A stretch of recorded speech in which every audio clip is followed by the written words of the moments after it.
Flamengo ou Palmeiras? Quem chega mais forte à final da Libertadores? E o Atlético Paranaense, campeão da Sul-Americana mais uma vez, é grande no futebol brasileiro? Paulo Paixão, experiente preparador físico, com polêmicas declarações e deixa o internacional. Tem razão, Paulo Paixão? Temas do nosso papo de hoje, então vamos nessa. O Palmeiras vinha numa sequência de vitórias e perdeu seus 3 últimos jogos. Faz uma partida importante contra o Atlético Mineiro na noite dessa terça-feira no Allianz Parque. Pelo Campeonato Brasileiro, claro. Importante porque o Atlético busca o título e uma vitória vai colocar o Galo ainda mais próximo de uma conquista que não alcança há meio século. E o Palmeiras porque, convenhamos, mesmo jogando como deve acontecer com seu time reserva, o Palmeiras precisa dar uma satisfação ao seu torcedor. Ou vai de novo perder 4 derrotas seguidas antes da final da Libertadores. Claro que o jogo em Montevidéu não tem uma relação direta com essas últimas partidas da equipe palmeirense, mas perder 3 jogos seguidos, 4 jogos seguidos, não é bom. Isso não deixa as coisas muito calmas, muito tranquilas, como seria o ideal às vésperas de uma partida de tal importância. Por isso, o Palmeiras se viu, em pouco tempo, mudando de uma situação de tranquilidade com sequência de vitórias, encontrando uma forma de jogar com Scarpa no meio-campo, inclusive, para perder jogos seguidos com atuações fracas. E agora a expectativa em cima desse jogo, que terá, repito, o time reserva, tudo indica que não será o time, obviamente, que vai enfrentar o Flamengo no sábado, mas esse time reserva vai representar a camisa do Palmeiras e a sequência de resultados, especialmente porque com reservas, na semana passada o Flamengo foi bem e venceu o Corinthians, e com reservas vai jogar contra o Grêmio. Arrascaeta poderá estar em campo.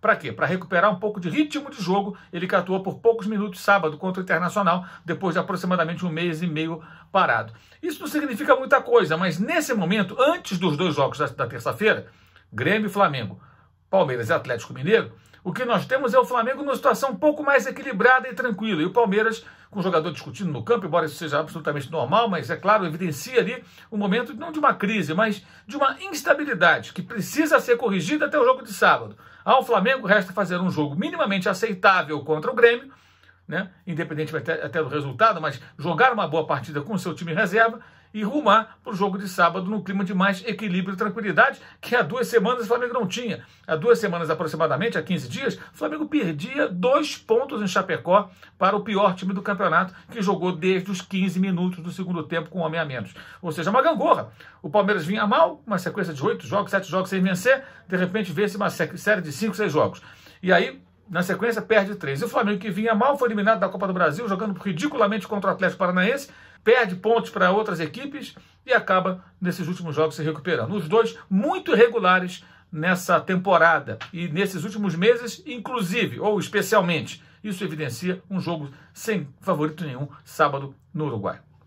Foi em Montevidéu que o Atlético Paranaense, num jogo muito ruim contra o Red Bull Bragantino, venceu por 1-0 e ganhou pela 2ª vez a Copa Sul-Americana. O Atlético já é grande, essa pergunta é muito repetitiva. O Atlético ele tem ainda alguns pontos que o colocam no patamar abaixo de outras equipes importantes do futebol brasileiro. Um deles é um time de Curitiba. Em regiões do estado do Paraná, como o norte, do norte paranaense, tem menos torcida, por exemplo, que times paulistas. A torcida atleticana ela ainda não se espalhou pelo estado e muito menos pelo Brasil. Então, um dos elementos que fazem de um clube grande é a sua força popular. O Atlético ainda não tem, além ali da região metropolitana, da capital paranaense. Isso pode mudar, claro, no médio e longo prazo, porque com conquistas você vai atraindo novos torcedores e vai aumentando a sua popularidade. O Atlético trabalha, evidentemente, para isso, evidentemente, por conta dos resultados que vem conseguindo. Mas esportivamente e com o equilíbrio financeiro que tem, mesmo com receita inferior a outros clubes mais poderosos, popularmente inclusive, que estão em outros centros, o Atlético já se inseriu no grupo dos grandes clubes do futebol brasileiro. No Campeonato Nacional não faz campanhas tão boas, porque tem priorizado o mata-mata, mas tem sido competente. Afinal de contas, houve um hiato muito grande entre o brasileiro, que o Furacão ganhou em 2001, tá? E ali era mata-mata, né? Inclusive na reta final, e a conquista de um título fora do estado do Paraná, que só veio em 2018, com a Sul-Americana. Então foram aí 17 anos sem ganhar nada além de títulos paranaenses, quando ganhava. E construindo, reconstruindo, refazendo seu estádio algumas vezes, investindo no seu CT. Ele cresceu, a estrutura melhorou, o estádio é muito moderno e o equilíbrio financeiro foi alcançado, inclusive com ótimas premiações e muito boas vendas que o Atlético faz já há muito tempo, valorizando jogadores e conseguindo negociá-los por cifras muito interessantes. Então o Atlético já tem hoje o equilíbrio financeiro, tem um foco voltado para torneios eliminatórios, ganhou em 19 a Copa do Brasil, passou 2020 numa período de transição, saiu quase todo mundo, ficaram poucos jogadores do time, o Nicão, autor do gol do título, dessa vez é um raro remanescente, desde 2015 no Atlético, e agora em 2021 o Atlético consegue chegar à final da Sul-Americana, conquista o título e é finalista da Copa do Brasil, fará em dezembro a decisão contra o Atlético Mineiro. Então, analisando geral, o Atlético, para ser um clube grande, talvez falte algum tempo, alguns anos, para ele poder aumentar a sua gama de torcedores. Mas em campo, esportivamente, pelo que apresenta, pela maneira que encara equipes que são tradicionalmente consideradas grandes no âmbito nacional, ele já entrou nessa turma, ele já está nesse clube. Paulo Paixão, experiente preparador físico, num áudio vazado, áudio de WhatsApp, fez críticas ao elenco do Internacional, comparações ao elenco do Flamengo, adversário do Inter no último sábado, quando o time carioca venceu no Beira-Rio, em Porto Alegre, por 2-1, e isso gerou a saída do profissional da equipe colorada, do clube gaúcho. E aí vem aquela questão, o Paixão fez uma análise coerente sobre o elenco do Inter. Pode ser coerente, talvez, sim. O elenco do Inter precisa de jogadores mais qualificados, reforços, no comparativo que ele faz nesse áudio com o Flamengo, é claro que é um elenco inferior. Tudo bem, mas vem cá, qual a solução, gente?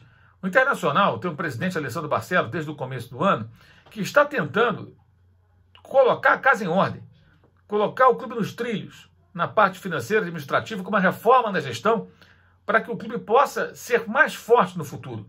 E aí não dá para querer esse imediatismo. Por mais que faça sentido do ponto de vista da análise técnica, o que disse Paulo Paixão, não tem cabimento um discurso como esse, desconectado da realidade colorada. E a realidade colorada qual é?